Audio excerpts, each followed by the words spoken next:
जब कभी दिल बोझल हो जाए, जब खामोशी शोर बन जाए और सोचें हमें थका देने लगें, तो मैं पहाड़ों की तरफ निकल जाता हूँ। इसी कैफियत में एक दिन अचानक फैसला हुआ कलाम जाने का। एक ऐसे मौसम में जब दर्जा हरारत -20 के करीब हो, जब सड़कें खामोश हों और फितरत अपने असल रूप में हो। इस वीडियो में मैं आपको रास्तों की तफसील नहीं बताऊंगा, क्योंकि अगर आप मुकम्मल तफसील जानना चाहते हैं तो मेरे चैनल पे कलाम 2026 की वीडियोस को आप देख सकते हैं। आज की वीडियो मेरी ज़िंदगी के इन बेहतरीन सफरी मंसूबों की एक झलक है, जो 4 दिनों पे एक मुहित नाकाबिल फरामोश सफ़र था। कलाम का रास्ता बहुत आसान है। इस्लामाबाद से कलाम आप तकरीबन 7 घंटे के अंदर पहुंच सकते हैं और किसी भी तरह की गाड़ी कलाम बड़े आराम से आ सकती है।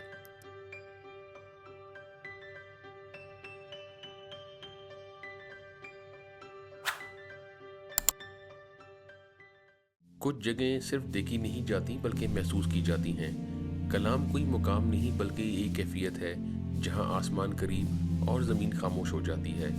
यहाँ आकर इंसान अपने अंदर के शोर से आज़ाद हो जाता है।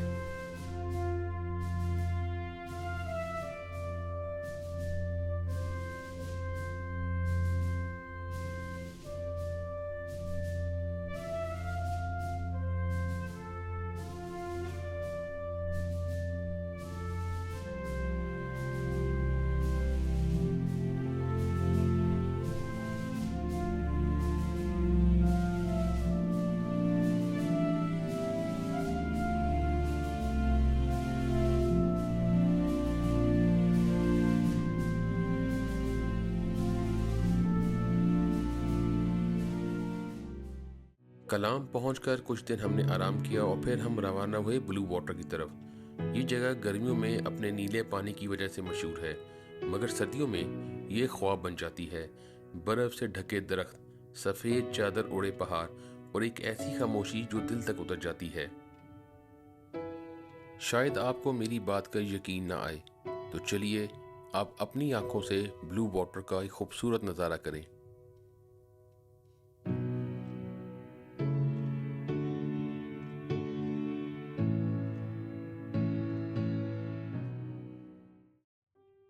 दूसरे दिन हमने सूरज को पहाड़ों की चोटियों पर उतरते देखा। वो नीला आसमान जो शहरों में अब नजर नहीं आता, और वो सुनहरी रोशनी जो सिर्फ पहाड़ों का नसीब है। ये वो लम्हात थे जिन्हें कैमरे में कैद करना तो मुमकिन है, मगर बयान करना नहीं। आज हमारा इरादा था सर्दियों के अरूज में महूडन, सैफुल्ला और नसरुल्ला झीलों तक पहुंचने का। हम यहाँ गर्मियों में भी आए थे, वो वीडियोस आप मेरे चैनल पर देख सकते हैं। हम सर्दियों में भी आए, मगर शदीद बर्फबारी की वजह से रास्ते बंद थे और झीलें देखना मौसम सरमा में मुमकिन ना हो सका।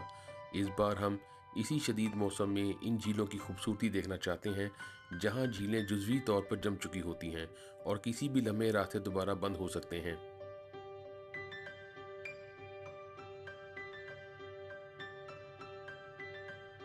रास्ते में दरख्तों पर जमा हुआ पानी, बर्फ में लिपटी हुई हर शय कलाम के सख्त मौसम की गवाही दे रही थी। हर मोड़ पर मंदिर पहले से ज़्यादा खूबसूरत और पहले से ज़्यादा हैरानकुन होता गया।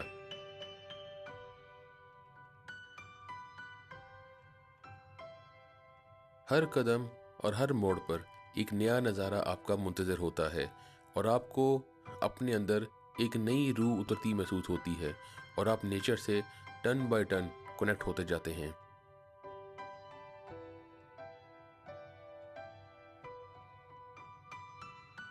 हम लोग शहरों की ज़िंदगी में कुछ इस तरह से उलझ गए हैं कि शायद हमारे पास अब अपने लिए भी वक्त नहीं रहा। इसीलिए मुझे जब भी मौका मिलता है, मैं अपने प्यारों को लेके इस तरह के सफ़र पे निकलता हूँ, जहाँ से मुझे अपने आप को भी जाने का मौका मिलता है और अपने प्यारों के साथ कनेक्ट करने का भी।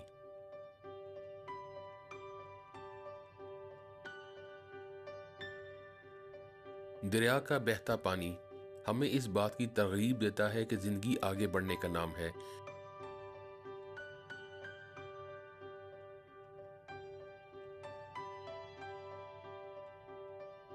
सफ़र में अक्सर ये देखने में भी आया है कि हम अपने आप को वक्त देने के बजाय, अपने प्यारों को क्वालिटी टाइम देने के बजाय तस्वीरों और वीडियोस बनाने में मशगूल हो जाते हैं।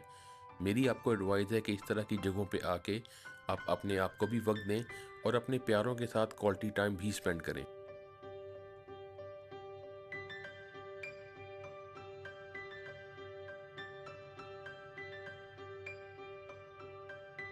बहुडन झील हम पहुंच चुके हैं, लेकिन यहाँ पे हम रुके नहीं, क्योंकि हमारा इरादा था कि सबसे पहले हम आखिरी झील नसरुल्ला को देखें और वापसी पर सैफुल्ला को, और दिन आखिर में सबसे पहली झील बहुडन को एक्सपीरियंस करें।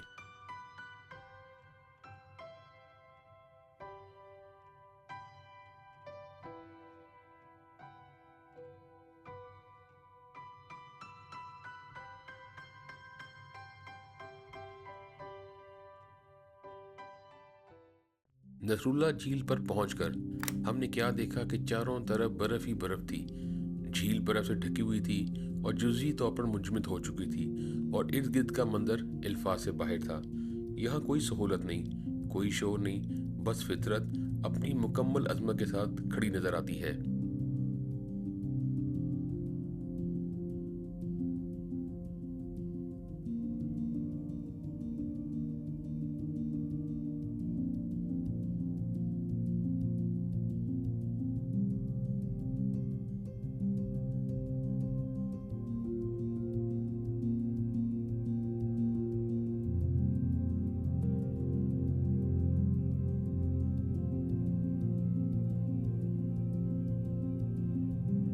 ये कायनात शायद हमारे ही अमालों की वजह से तबाह बर्बाद होगी। शायद आपको मेरी बात मजाक लगती है, तो चलिए इस जगह का एक एरियल व्यू दिखाते हैं, जहाँ से आप देखेंगे कि किस तरह एक साफ सुथरी बर्फ को हम सब ने मिलकर तबाह बर्बाद कर दिया।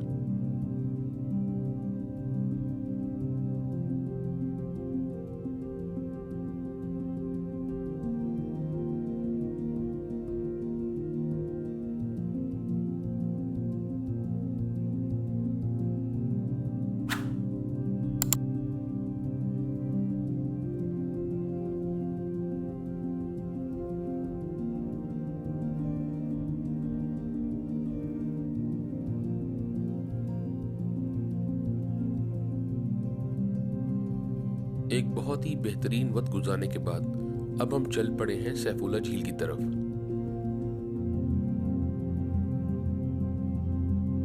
मऊडन झील से सैफुल्ला और सैफुल्ला से नसरुल्ला ये रास्ता बहुत कलील है।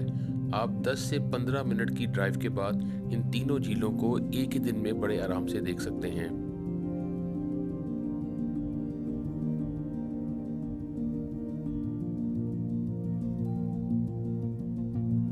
हम सैफुल्ला झील पहुंच चुके हैं। ये झील बहुत ही बावकार है। चंद खैमे, पहाड़, दरख्त, झील और एक खूबसूरत लैंडस्केप जो आपके दिल में उतर जाएगा और आपकी जिंदगी को एक नई तवानाई बख्शेगा।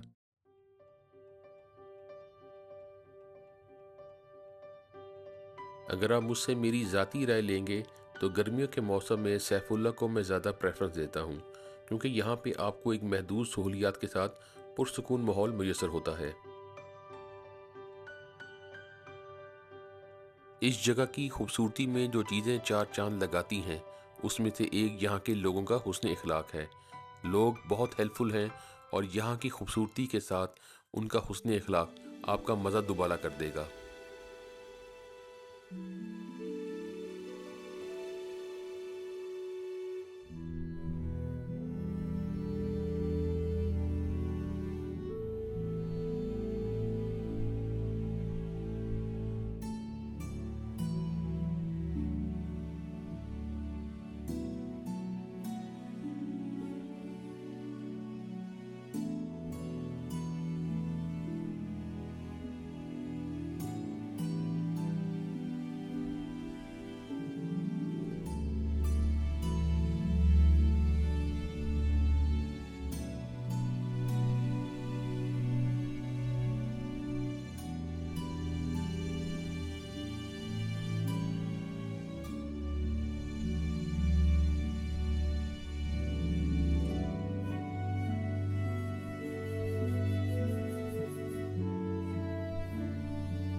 अब हम पहुंच चुके हैं मऊडन झील। ये जगह बहुत ज़्यादा कमर्शलाइज हो चुकी है। यहाँ पे आपको बहुत सारी एकोमोडेशन की सहूलियात के साथ बहुत सारी एक्टिविटीज़ भी मिल जाएंगी, लेकिन यहाँ पे रश और शोर सैफुल्लाह और नसरुल्लाह से ज़्यादा आपको मिलेगा।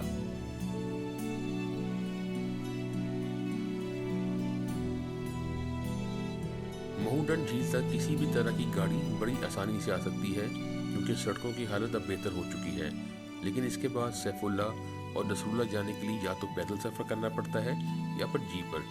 अफसोस की बात है कि अक्सर लोग महूडन तक आकर वापस चले जाते हैं और सैफुल्लाह और नसरुल्लाह को नहीं देख पाते।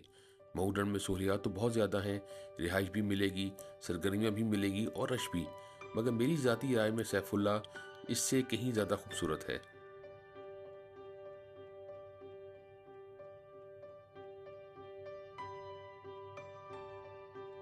मेरी नज़र में जहाँ सहूलत नहीं वहाँ फितरत महफूज रहती है, और जहाँ सहूलत आ जाती है वहाँ इंसान फितरत को नुकसान ज़्यादा ही पहुँचा देता है।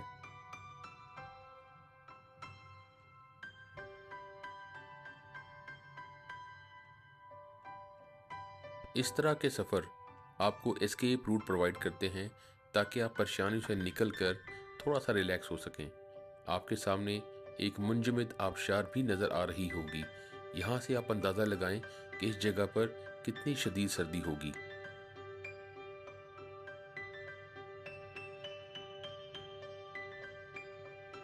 सफ़र सीखने का एक बहुत बड़ा ज़रिया है जिसके करने से आपको फियर ऑफ अननोन भी ख़त्म होता है और अल्लाह ताला की कायनात को देखने का, शुक्र अदा करने का भी मौका मिलता है।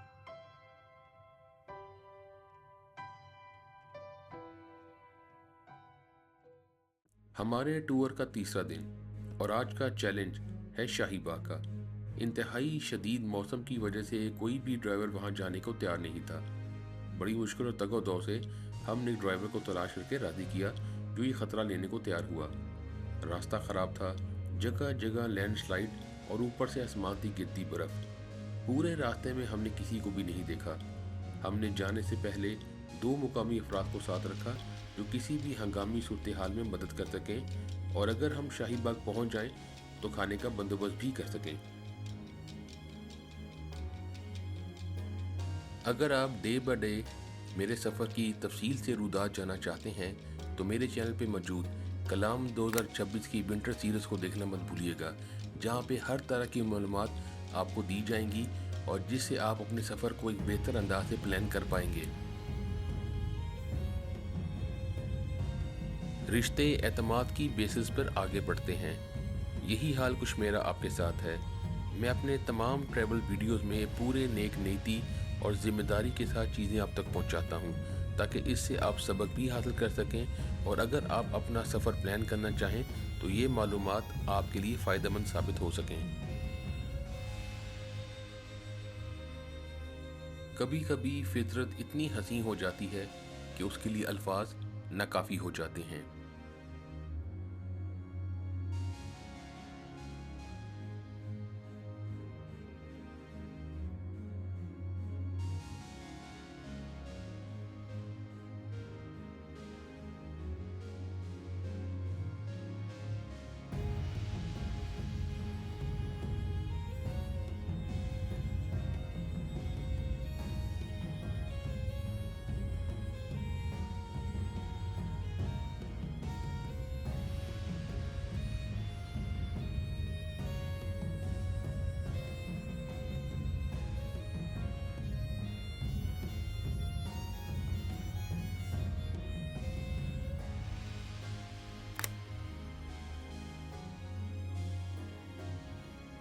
शाही बाग का रास्ता इतना भी आसान नहीं है और वो भी शदीद सर्दी के मौसम में। आने वाली वीडियो को देखिएगा और ख़ुद फैसला कीजिएगा कि ये रास्ता वाकई में मुश्किल था या सिर्फ मैं आपसे वैसे ही मजाक कर रहा हूँ।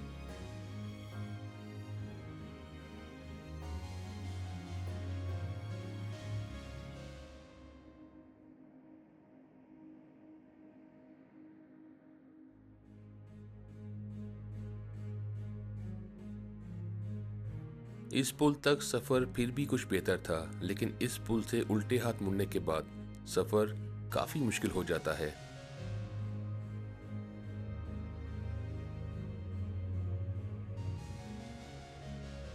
इस तरह के रास्तों पर आने से पहले चंद ज़रूरी एहतियात जो आपको करनी चाहिए।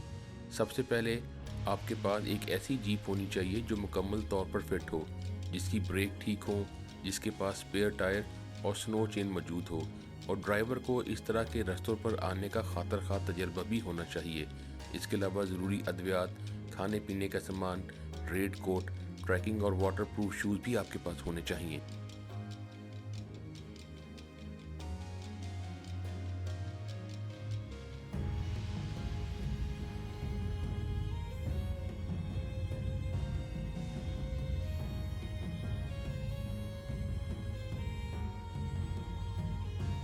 रास्ता जितना मुश्किल था उतना ही हसीन था।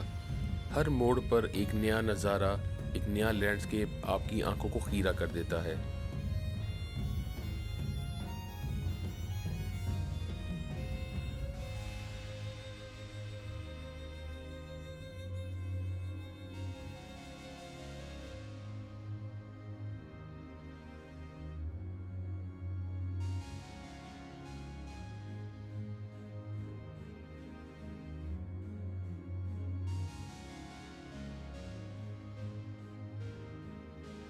रास्ते पे हमें मुतअद्दिद बार लैंडस्लाइड देखने को मिली, लेकिन ड्राइवर ने कमाल महारत और तसल्ली के साथ उस रास्ते को अबूर कर लिया।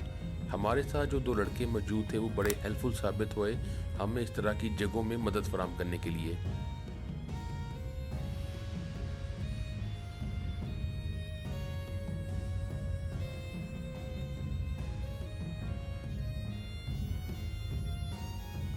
हमारी ड्राइवर से ये बात भी तय थी कि अगर मौसम की शिद्दत में इजाफा हो गया तो हम रास्ते से ही वापस चले जाएंगे। फैमिली भी काफ़ी परेशान थी क्योंकि रास्ते में हमें कोई भी इंसान देखने को नहीं मिला, लेकिन हम गपशप करते, अल्लाह को याद करते आगे ही बढ़ते जा रहे थे।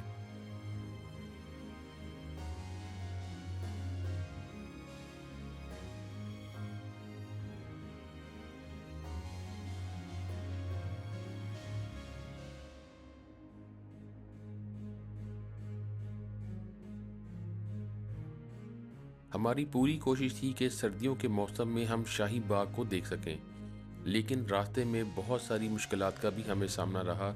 जैसे कि मैंने आपको पहले बताया कि मुतअद्दिद बार हमें लैंडस्लाइड देखने को मिली, कुछ पत्थर भी रोड पर हमारे सामने गिरे, लेकिन हम सब्र, इस्तेकामत और आहिस्ता आहिस्ता आगे बढ़ते गए ताकि हम अपनी मंजिल तक पहुंच सकें।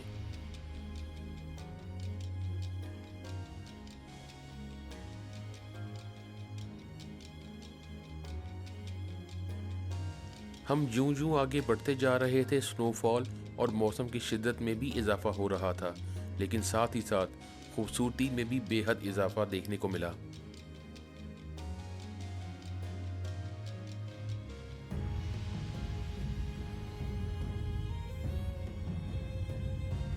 शदीद सर्दी के इस मौसम में जो कपड़े आपने पहने हों वो इस काबिल हों कि -20-30 डिग्री के टेम्परेचर में भी आपको एक गर्म इन्वायरमेंट प्रोवाइड कर सकें, वरना इस तरह के मौसम में सरवाइव करना इज़ एक्सट्रीमली डिफ़िकल्ट।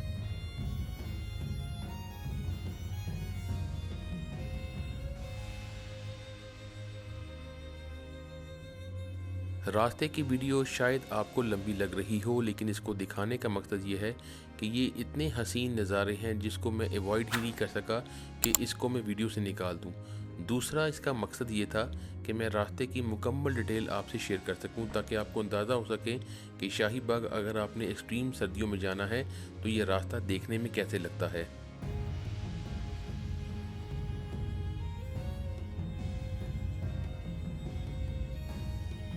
मैं आपको एक दफ़ा फिर बताता चलूं कि इस रास्ते की खूबसूरती को कैमरे ने महफूज तो कर लिया, लेकिन शायद इसका हुस्न अल्फाजों में मैं बयान ना कर पाऊँ। जो फीलिंग उस जगह पे हमने ली वो शायद मैं आप तक ना पहुँचा पाऊँ। इसके लिए आपको ख़ुद यहाँ पे सफ़र प्लान करना पड़ेगा। वंस अगेन रास्ता एडवेंचर से भरपूर था, चैलेंजिंग भी था, लेकिन उसी के साथ साथ बेहद खूबसूरत था, और उसकी खूबसूरती की तारीफ़ मैं सिर्फ इसी अल्फाज में कर सकता हूँ, सुभान अल्लाह।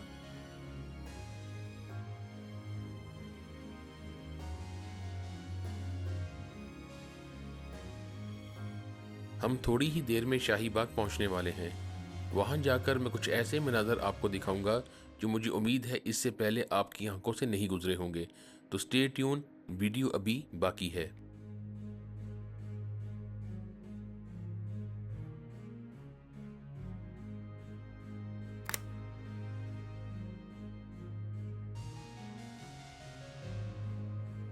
बिल आकर हम शाही बाग पहुंच चुके हैं।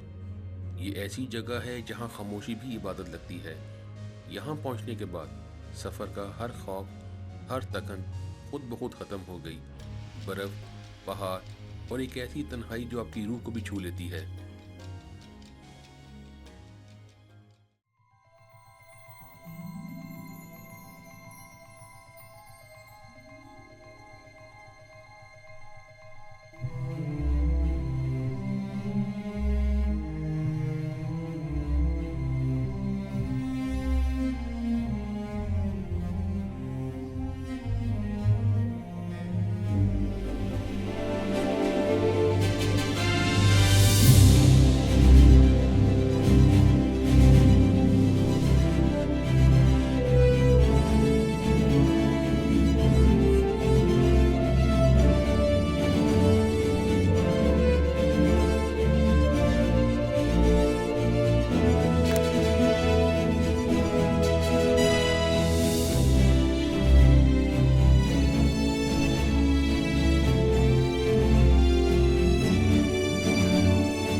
शाही बाग की शदीद सर्दी में हम आधा घंटा भी बाहर नहीं रह पाए। हमारे साथ मौजूद दोनों लड़कों ने एक कमरा खोलकर उसमें लकड़ियां जलाकर हमें कुछ राहत का सामान मुहैया किया। उसके बाद हमारे खाने पीने का बंदोबस्त भी किया। अगर ये लड़के हमारे साथ ना होते और ड्राइवर यहाँ का लोकल ना होता तो इस जगह पे पहुँचना और फिर यहाँ पे सरवाइव करना बहुत मुश्किल काम था।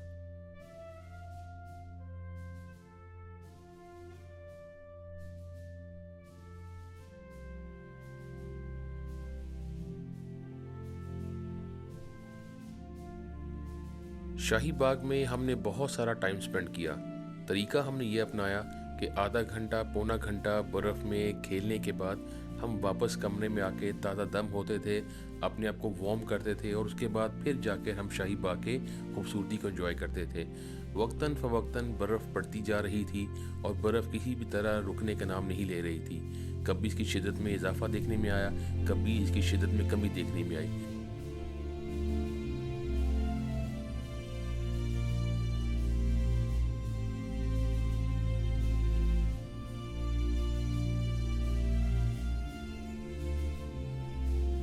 शाही बाग जाने के बाद बहुत सारा टाइम हमने खामोशी में बसर किया, क्योंकि यहाँ पे बोलना भी हमें एक गुनाह की तरह लग रहा था।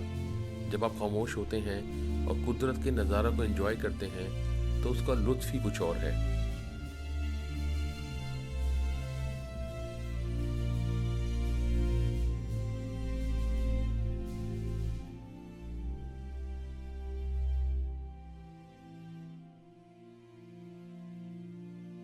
कलाम के हुस्न में यहाँ के लोगों का हुस्न इखलाक भी शामिल है।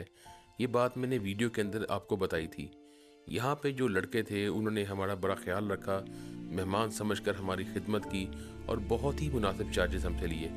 आप जगह की खूबसूरती को देखें, सब कुछ तकरीबन हमें अनरियल ही लग रहा था और हमें लग रहा था कि हम दुनिया से दूर किसी और ही जहां में आ चुके हैं।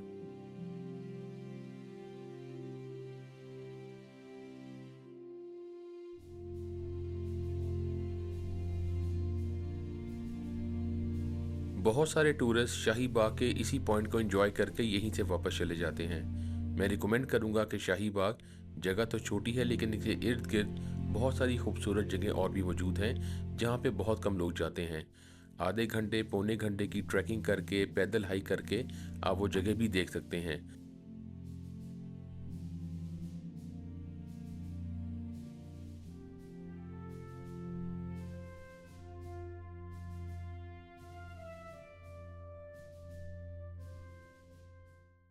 कभी कभी खामोश रहना और अपने आप से बातें करना भी अच्छा लगता है। कभी कभी कुदरत के इन नज़ारों में खो जाना भी अच्छा लगता है। कभी कभी अकेला होना भी अच्छा लगता है और कभी कभी सर्द मौसम में गर्म जज्बात लिए भी अच्छा लगता है। कभी कभी दिल चाहता है कि हम खामोशी से अपनी ज़िंदगी को यूं ही बसर करते रहें। हम शहरों की ज़िंदगी से दूर कभी कभी निकल आए करें। कभी कभी हम कुदरत के इतने करीब हो जाए करें कि हमें अपने होने का एहसास भी ना रहे। कभी कभी हमें यूं लगता है कि शायद कायनात इसीलिए बनी है कि इंसान इसको तस्खीर कर सके, और कुदरत ने इंसान की शिरस्त में तस्खीर करने का मादा पहले से ही डाल रखा है। कभी कभी दिल करता है कि हम इस जगहों पे सारी ज़िंदगी बसर कर सकें, लेकिन फिर ख्याल आता है कि हमने वापस जाके अपने ज़िंदगी के मामलात को चलाना भी है। लेकिन कभी कभी दिल में ये ख्याल सर उठाता है कि हमें इन जगहों पे बार बार आना चाहिए।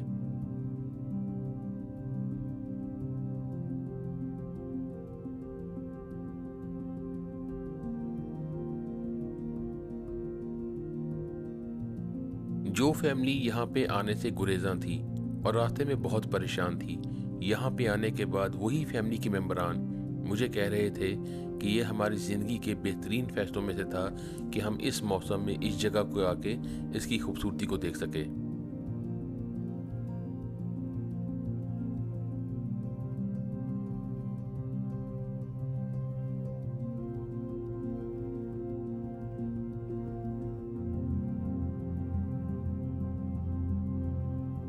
शाही बाग का सफ़र इंतहाई मुश्किल था, मगर उसके बाद वही दिन ज़िंदगी के खूबसूरत तरीन दिनों में शामिल हो चुका है।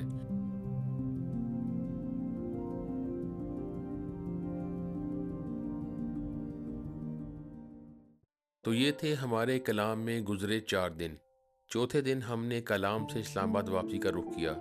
बिलाशुबा ये 4 दिनों का सफ़र हमारी ज़िंदगी के बेहतरीन सफ़रों में से एक है, और मरते दम तक ये सफ़र हमें याद रहेगा।